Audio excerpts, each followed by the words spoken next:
കഴിഞ്ഞ ഒരു മാസത്തിനിടയ്ക്ക് രണ്ടാം വരവായി അമിത്ഷാ ഇതാ വീണ്ടും കേരളത്തിലേക്ക്. അമിത്ഷായുടെ വരവില് എന്തെങ്കിലും കാര്യങ്ങളുണ്ട്, അല്ലാതെ കേരളത്തിന്റെ ഭംഗി ആസ്വദിക്കാൻ വരുന്നതല്ല അമിത്ഷാ. കേരളത്തിന്റെ രാഷ്ട്രീയം BJPക്ക് അനുസൃതമായി മാറ്റുക എന്നുള്ളതാണ്.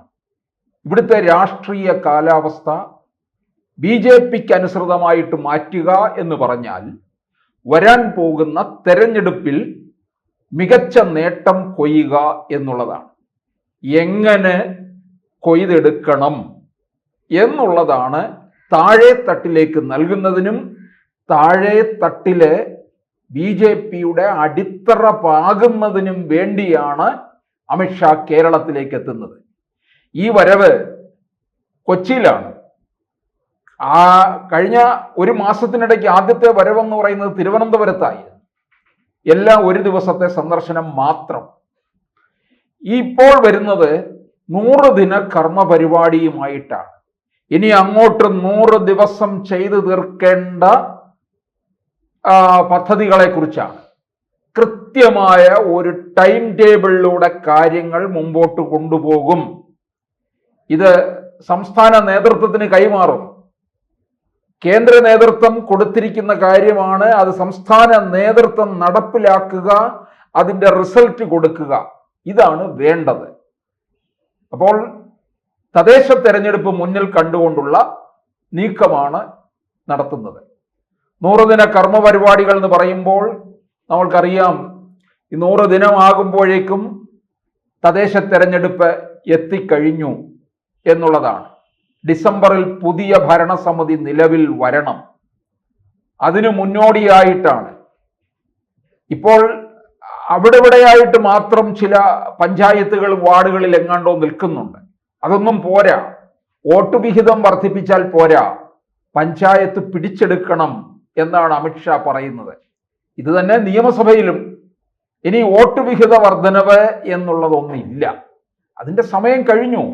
വർദ്ധിപ്പിക്കാവുന്നത് മുഴുവൻ വർദ്ധിപ്പിച്ചു.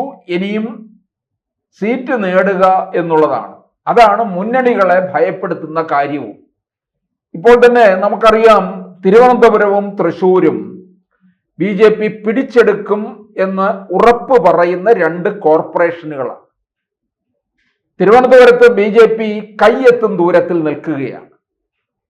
ഇവിടെ പ്രധാന പ്രതിപക്ഷമായിരുന്ന കോൺഗ്രസിനെ പിന്നിലാക്കിയിട്ട് നാളുകളായി. കോൺഗ്രസ് ഇപ്പോൾ വെറും 10 സീറ്റിലാണ്. അത് മിക്കവാറും ഈ വരാൻ പോകുന്ന തദ്ദേശ തെരഞ്ഞെടുപ്പിൽ കോൺഗ്രസ് സംപൂജ്യരായി മാറാനുള്ള സാധ്യതയുണ്ട്. ഡൽഹി നിയമസഭയിൽ കോൺഗ്രസിന്റെ അവസ്ഥയായിരിക്കും തിരുവനന്തപുരം കോർപ്പറേഷനിൽ കോൺഗ്രസിന്റെ അവസ്ഥ. അത്രയ്ക്ക് ഇവിടെ ശോഷിച്ചു പോയി എന്നുള്ളതാണ്. ഇക്കഴിഞ്ഞ ലോക്സഭാ തെരഞ്ഞെടുപ്പിലെ തിരുവനന്തപുരം പാർലമെന്റ് മണ്ഡലത്തില് ഇവിടത്തെ ഉള്ള 100 വാർഡുകളിൽ, ഇപ്പോൾ ഇനി അത് 101 വാർഡാകും, 100 വാർഡുകളിൽ ലോക്സഭാ തെരഞ്ഞെടുപ്പ് നടക്കുമ്പോൾ 72 വാർഡുകളിലും BJP 1-ാം സ്ഥാനത്താണ്. അങ്ങനെ എത്തിയിരിക്കുന്ന BJPക്ക് അതിനേക്കാൾ കൂടുതലായിട്ട് വാർഡുകൾ പിടിക്കാൻ കഴിയും, ഭരണവും പിടിച്ചെടുക്കാൻ കഴിയും. ആദ്യമായിട്ട് BJP കോർപ്പറേഷൻ തിരുവനന്തപുരം, അതായത് സംസ്ഥാന തലസ്ഥാനം ഭരിക്കാൻ തയ്യാറാവുകയാണ്. ഇനിയും പ്രധാനമന്ത്രി എത്തുമ്പോൾ BJPയുടെ ആ മേയർ ആയിരിക്കണം തിരുവനന്തപുരം എയർപോർട്ടിൽ പ്രധാനമന്ത്രിയെ സ്വീകരിക്കാൻ എത്തുക എന്നുള്ള തരത്തിലുള്ള പ്രവർത്തനമാണ് BJPയിൽ നിന്ന് ഉണ്ടായിക്കൊണ്ടിരിക്കുന്നത്. അതുപോലെ തന്നെ തൃശ്ശൂരിൽ നമുക്കറിയാം, അവിടെ തൃശ്ശൂർ പാർലമെന്റ് മണ്ഡലത്തിലെ ആരും പ്രതീക്ഷിക്കാത്ത തരത്തിൽ സർവ്വ പ്രവചനങ്ങളും തെറ്റിച്ചുകൊണ്ടാണ് സുരേഷ് ഗോപിയുടെ മിന്നുന്ന പ്രകടനം കാഴ്ചവെച്ചത്. 76,000 വോട്ടിന്റെ ഭൂരിപക്ഷം ആരും കരുതിയതല്ല. ഇത് അവിടുത്തെ കോർപ്പറേഷനും പിടിക്കാനുള്ള വഴിയായിട്ട് കാണുന്നുണ്ട്. ഇപ്പൊ തൃശ്ശൂർ പാർലമെന്റ് മണ്ഡലത്തിലെ 6 നിയമസഭാ സീറ്റുകളിൽ മത്സരിക്കാനായിട്ട് BJPയിലെ പലരും നെട്ടോട്ടമാണ്. 7 എണ്ണമാണുള്ളത്. അതിലെ 6 എണ്ണം BJP 1-ാം സ്ഥാനത്ത് നിൽക്കുന്നു. വിജയം ഉറപ്പാണ് ഏഴാമത്തെ ആ മണ്ഡലം എന്ന് പറയുന്ന ഗുരുവായൂരാണ്. അവിടെ BJP 2ാം സ്ഥാനത്ത് മാത്രമാണ്. മറ്റ് 6 മണ്ഡലങ്ങളിലും BJP ആണ്. അതുകൊണ്ടാണ് BJPയിലെ പലർക്കും അവിടെ നോട്ട. MT രമേശ് ആയാലും K സുരേന്ദ്രനായാലും ശോഭാ സുരേന്ദ്രനും പത്മജ വേണുഗോപാലും ഒക്കെ തന്നെ തൃശൂർ പാർലമെന്റ് മണ്ഡലത്തിലെ നിയമസഭാ മണ്ഡലങ്ങളിലേക്കാണ് ശ്രദ്ധ കേന്ദ്രീകരിക്കുന്നത്. അവിടുത്തെ 6ഉം തിരുവനന്തപുരത്ത് ഉള്ള ഒരു 4 എണ്ണവും കൂടിയാൽ തന്നെ 10 നിയമസഭാ സീറ്റുകളാകുന്നു. അതിലും കൂടുതലാണ് BJP ലക്ഷ്യം വയ്ക്കുന്നത്. അതുപോലെ തന്നെ കോർപ്പറേഷൻ 2 എണ്ണം പറഞ്ഞു കഴിഞ്ഞ് തിരുവനന്തപുരവും തൃശ്ശൂരും, മുനിസിപ്പാലിറ്റി 15 എണ്ണമെങ്കിലും പിടിക്കണം എന്നുള്ളതാണ് കണക്കുകൂട്ടൽ. ഇപ്പോൾ തന്നെ പാലക്കാടും പന്തളവുമുണ്ട്. വർക്കലയും കൊടുങ്ങല്ലൂരും ഏതാണ്ട് കൈ അകലത്തിൽ മാത്രം നിൽക്കുകയാണ്. അതും ഈ വരാൻ പോകുന്ന തെരഞ്ഞെടുപ്പിൽ സുഖമായിട്ട് തന്നെ നേടിയെടുക്കാൻ കഴിയും എന്നാണ് പാർട്ടി കരുതുന്നത്. ആ ഒരു ആവേശം അണികളിലേക്കും കൂടി കൊടുക്കാൻ വേണ്ടി തന്നെയാണ് അമിത്ഷായുടെ ഒരു നീക്കം എന്ന് പറയുന്നത്. അതുപോലെ തന്നെ പഞ്ചായത്തുകൾ പിടിച്ചെടുക്കണം. ഈ പഞ്ചായത്തുകളുടെ ഭരണമായിരിക്കും താഴെത്തട്ടിലേക്ക് പാർട്ടിയുടെ പ്രവർത്തനങ്ങൾ എത്തുന്നത്. അവിടെ ഒരു അടിത്തറ പാവുക, ആ അടിത്തറയിൽ നിന്നുകൊണ്ട് വേണം മുമ്പോട്ട് കയറി വരാൻ. അങ്ങനെ BJPക്ക് ഒരു വലിയ ഇടം കുറിക്കാൻ കഴിയുന്നതും തന്നെയാണ് കേരളം എന്നുള്ളത്. പലരും പറയും BJPക്ക് കേരളം ബാലികേറാമലയാണ്. ഇന്ത്യയിലെ ചില സംസ്ഥാനങ്ങളൊക്കെ ബാലികേറാമലയാണെന്നൊക്കെ പറഞ്ഞിരുന്നല്ലോ. ത്രിപുര ബാലികേറാമലയാണെന്ന് പറഞ്ഞിരുന്നില്ലേ?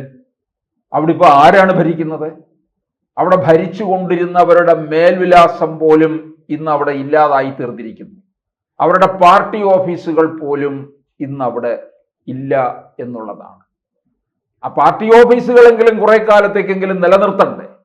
എന്തെങ്കിലും ഒരു അവശിഷ്ടം കാണണ്ടേ ഇങ്ങനെ ഒരു പാർട്ടി ഉണ്ടായിരുന്നു എന്ന്? ഇനി കേരളത്തിൽ കൂടി ഇതെല്ലാം ഇല്ലാതാകുമ്പോൾ ചരിത്രത്തിൽ മാത്രം ഇടം പിടിക്കും. ഇങ്ങനെ ഒരു പാർട്ടി ഉണ്ടായിരുന്നു എന്ന് ഭാവി തലമുറ അറിയാൻ ചരിത്രത്തിലൂടെ മാത്രമേ കഴിയുള്ളൂ. നേരിൽ ഉണ്ടാകില്ല എന്നുള്ളതാണ്. അതിന്റെ ലക്ഷണമാണ് നമ്മൾ കണ്ടത്. ഇനി ഒരിക്കലും ബംഗാളിൽ ഉണ്ടാകുമോ? ഇല്ല. ത്രിപുരയിൽ ഉണ്ടാകുമോ? ഇല്ല. കേരളത്തിൽ അത് ഇല്ലാതായിക്കൊണ്ടിരിക്കുന്നു. BJP ആദ്യ സമയങ്ങളിലൊക്കെ ഈ കോൺഗ്രസിനെ തകർക്കുക, എന്നിട്ട് CPM-നെ ഒന്ന് കയറ്റിക്കൊണ്ടുവരിക, അതിനോടൊപ്പം തന്നെ BJPയും വളർന്നു കയറി വരിക എന്നുള്ളതാണ്. ഇപ്പോൾ അതൊക്കെ മാറി. CPM-നെയും ചവിട്ടി താഴ്ത്തുക, കോൺഗ്രസ് ഇല്ലാതാകുക, കോൺഗ്രസിനെ ഇല്ലാതാക്കിക്കൊണ്ടിരിക്കുക. കോൺഗ്രസ് ഇല്ലാതാകും. 2026 അവർക്ക് വളരെ നിർണായകമാണ്. അവിടെയായിരിക്കും അന്തിമ ഫലം എടുക്കാൻ പോകുന്നത്. അപ്പൊ ഈ സാഹചര്യത്തിൽ തീർച്ചയായിട്ടും ഒരു വലിയ ഇടപെടലാണ് ഇപ്പോൾ അമിത്ഷാ നടത്താൻ പോകുന്നത്. 100 ദിന കർമ്മ പരിപാടികളുമായി എത്തുമ്പോൾ BJPക്ക് ഉണ്ടാക്കാൻ പോകുന്ന ഒരു നേട്ടമെന്ന് പറയുന്നത് പറഞ്ഞറിയിക്കാൻ കഴിയാത്തത് തന്നെയായിരിക്കും. ഇത് തന്നെയാണ് കേരളത്തിലെ മറ്റ് 2 മുന്നണികളെയും അങ്കലാപ്പിലാക്കുന്നത്. എവിടെയൊക്കെ അവർക്ക് വോട്ട് ചോർച്ച ഉണ്ടാകുമെന്ന് അറിയാൻ കഴിയുന്നില്ല, ഏത് തരത്തിൽ തടയാൻ കഴിയുമെന്നും അറിയുന്നില്ല.